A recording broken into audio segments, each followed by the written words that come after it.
Welcome back.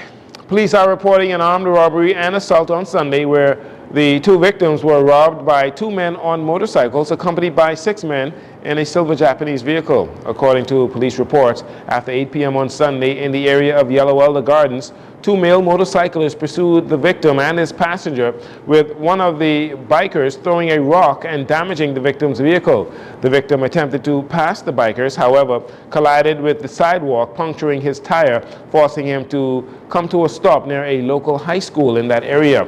The men on the motorcycle, accompanied by the 6 men in the silver Nissan Cube, attacked the victims, one of the suspects brandishing a knife while the others holding bottles and rocks.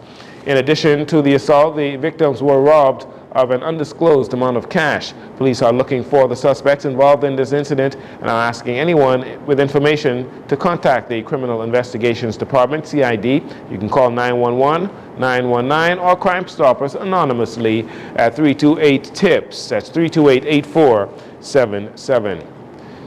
In other crime news, police arresting 2 males ages 21 and 18 for possession of an illegal firearm and ammunition, according to reports sometime around 11:30 p.m. on Friday.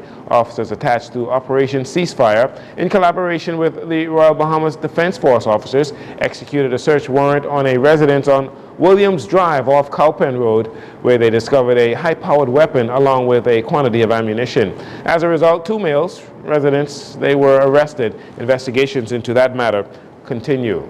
In news from the courts, 28-year-old Ashley Knowles, a.k.a. Nexus Seymour, stood before Magistrate Kendra Kelly this morning, charged with 12 counts of fraud. According to prosecutors, Nexus Seymour, who also goes by the name of Ashley Knowles, was in possession of a false document or false documents, specifically Bahamian Voters Card and the National Insurance Smart Card, both in the name of Ashley Knowles. It is alleged that on Friday, August 11th, Seymour then obtained a First Caribbean International bank account using those forged documents. Seymour then on Sunday, August 28th, forged a CIBC check drawn on the account of CG Atlantic General Insurance, made payable to her alias Ashley Knowles in the amount of $3,200. Nexus Seymour pleaded not guilty to all charges. She was granted $8,000 bail. She also has to sign in at the East Street South Police Station every Wednesday on or before 6 p.m.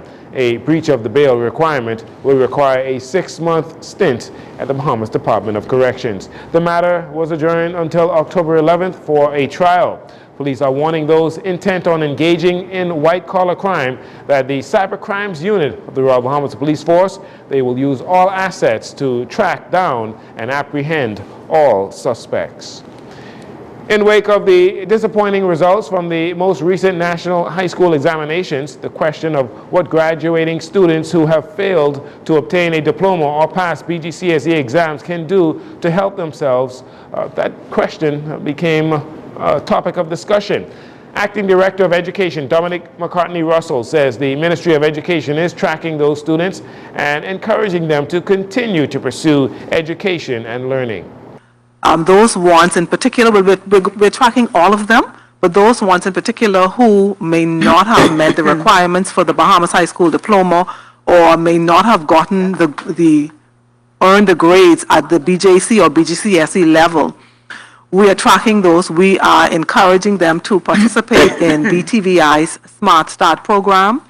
We're also encouraging them to enroll in BTVI, and so we would have engaged 2 tracking officers to ensure that our children at least be given counseling in that area, and to help them to understand too that perhaps some of them may have blown a little bit late, and it doesn't mean that because they would not have earned those grades this year, they can still apply. They can still take those exams as private candidates, and some of them do. A lot of them do, actually. According to Mrs. Russell, McCartney-Russell that is, the ministry is also tracking students in regards to their behavioral reform. And so we are tracking them. We're also tracking those students who are what we consider at risk for failure in terms of the behavior, because sometimes the behavior shows that, perhaps they are lacking in the academics as well.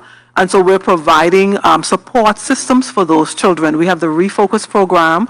We're also instituting anger management sessions and conflict resolution sessions, and of course, after-school sessions. And the idea is to track these students for as far as we can so that we can help them, do well even after high school. So they are still our children. Several members of the Davis administration's cabinet, including Prime Minister Davis himself, they've gone on record stating that there needs to be more initiatives that address behavioral issues for at-risk youth and preventative programs rather than having to flood the streets with police officers.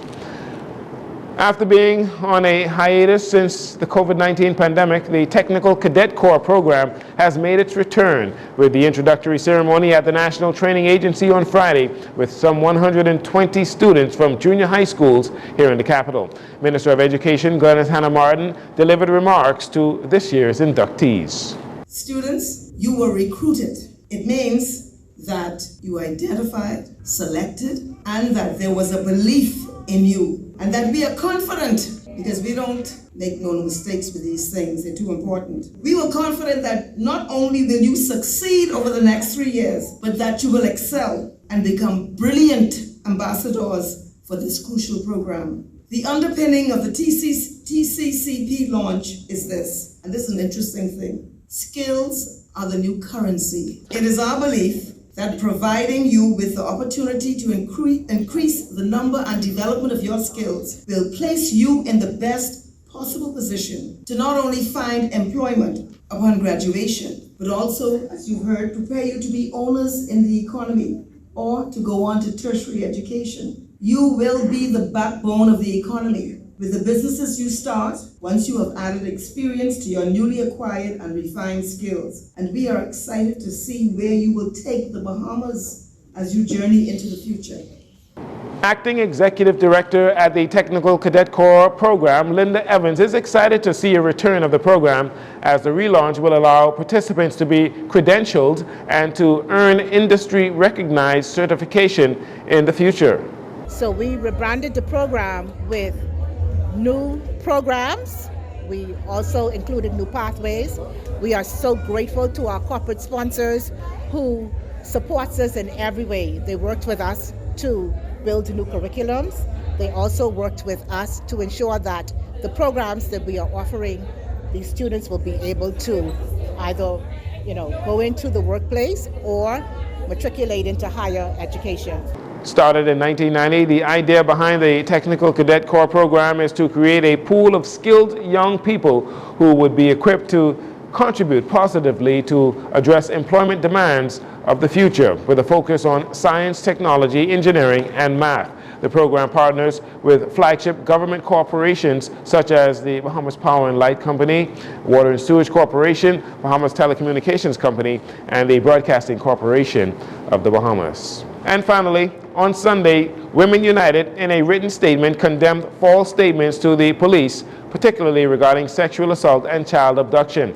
In the statement, the group's president, Podesta Moore, said the act of making false reports to the police is a reprehensible and harmful behavior that undermines the very foundation of our justice system and has severe consequences for individuals, communities, and society as a whole.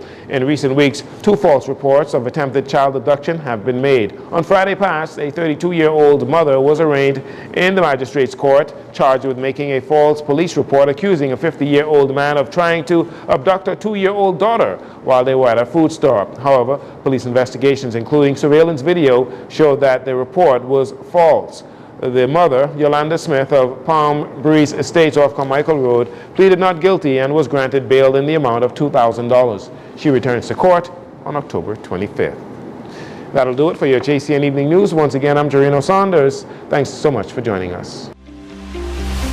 This segment of the news has been brought to you by Sun Oil Limited.